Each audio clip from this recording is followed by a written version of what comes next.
Okay, fellow traders, back again with another market review for NAS100. So, if you've been watching my videos and you've been with me for the gold reviews, showing you how my strategy works, pretty much this is the exact same strategy. The only difference will be is that here the storyline is so important because NASDAQ is so volatile. So your bias is very important. With gold, you could just use the London session and you can trade. Like I could just look at the 5 minute of gold and the 15 minute and I can trade. I don't need to do much. But with NASDAQ, you have to have your storyline down pat. And what do I mean your storyline? Your storyline being the bias. You have to have some kind of bias. Otherwise, just going into, to scalp, yeah, that's good. You can do that. But if you want nice big moves that are not going to stress you out, then you have to have some kind of bias. So first things first, chart is set to New York. Secondly, I'm always highlighting the beginning of each day, Monday. So yesterday was Tuesday. So I highlight 12 midnight and 7 a.m. Reason being, once I've done that there, everything on the left hand side of 7 a.m. becomes my London session. And once I've highlighted my 12 and 7, then I highlight the high of the day and the low of the day because all I'm trading is the New York session.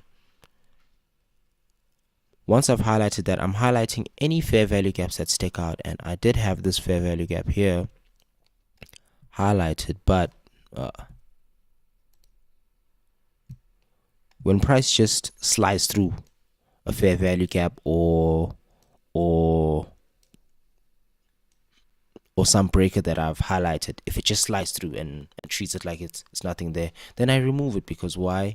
That means that's not the PD array that we are going for. And I don't want to have too many things on my chart, as I already have too many things on my chart, because I don't like writing things down. I like to see it on the chart and know that, oh, okay, this happened, blah, blah, blah, going forward. Cool. So then price just slid through here. So it became null and void because why? I knew that means we're reaching down to this order block here created in the London session. So I was able to remove that, hence why it's not there.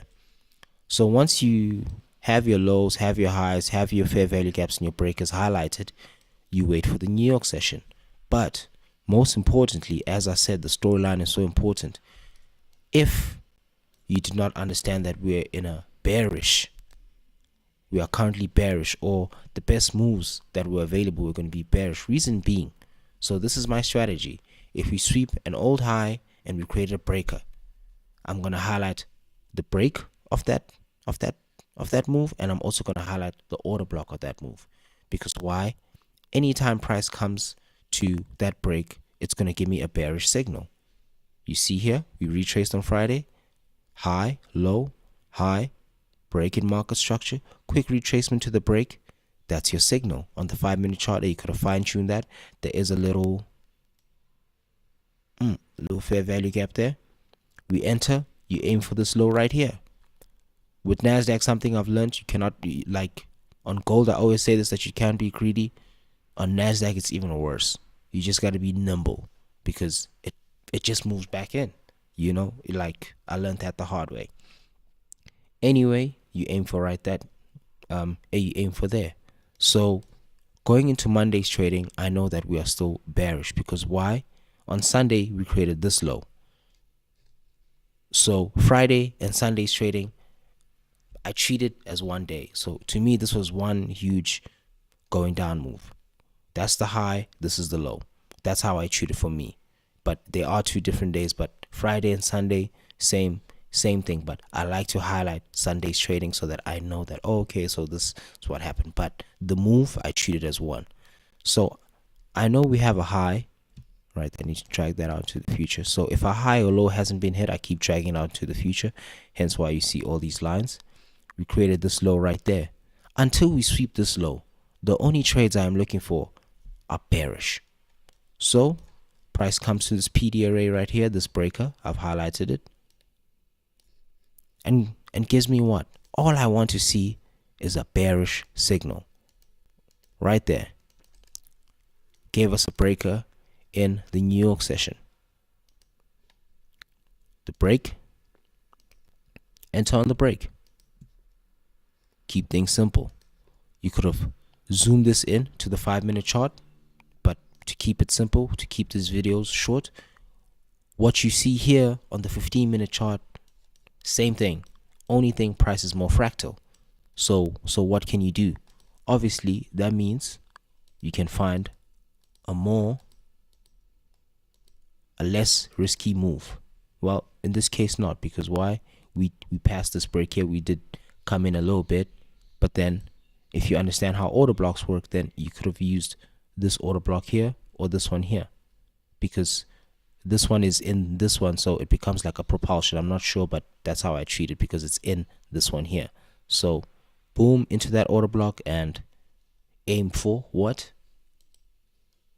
So right there, you had this low, you had this low, and then you had that low. But you would have done this, or you would have did this in increments. And we came down and we didn't touch that. So that's the most annoying thing about NASDAQ, that it will swing to a point and not even touch it. So that was going to be, annoying, because it was going to retrace on you. So that's why I say do everything in increments. If you can manage your trades, but always just aim for low-hanging fruit. Moving forward, why am I telling you this? Because the storyline. So yesterday's breaker created another breaker. So that order block, I want to see how price is going to treat that, or I want to see how price is going to treat this breaker. I want to see if it's going to react to it, or it's just going to slide through it and it's going to be null and void. If it was just null and void, then I was going to remove it from the chart. Simple as that. But as long as you have these things on your chart, and when they react in some way, then you know what to do. I'm not just looking to, everything needs to make sense in some kind of way. Cool. Price trades up yesterday. High, low, high, breaking market structure right here. So we have huge ass break. So what do? You fine tune it. Fine tune it how? First, you can highlight this fair value gap. Go onto your 5-minute chart. Here's so high, low, high, breaking market structure. Price creates a breaker there, or you could have just highlighted that order block. Price wicks in 1, wicks in 2. What are you aiming for?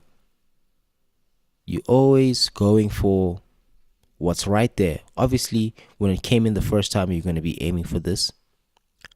Came in the second time, if you enter that trade there, now what are you aiming for? You're always going in for just easy pickings.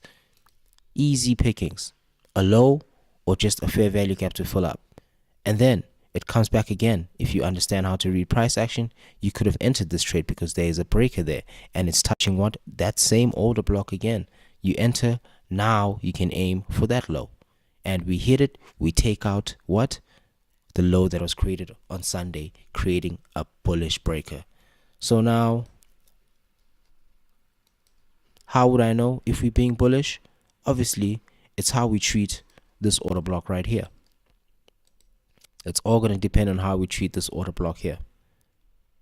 Do we create another bullish signal, or is price just going to keep on going down? That's how you anticipate your moves. And all these fair value gaps, I'm still going to highlight them. But that's that. Just breaking down the strategy and how I find my setups. The hardest thing about this is sitting and waiting. But once you get through the waiting part, man, you're always going to have good trades. And if it knocks you out, then it knocks you out, and you're not losing a lot, because if you're finding your trades the right way and you're zooming into the 5-minute chart, then you're able to manage your risk. And if you're not being greedy, don't over leverage, because it's NASDAQ. And if it wicks back on you, it's always going to take extra because it's moving so fast. Oops, my voice is going.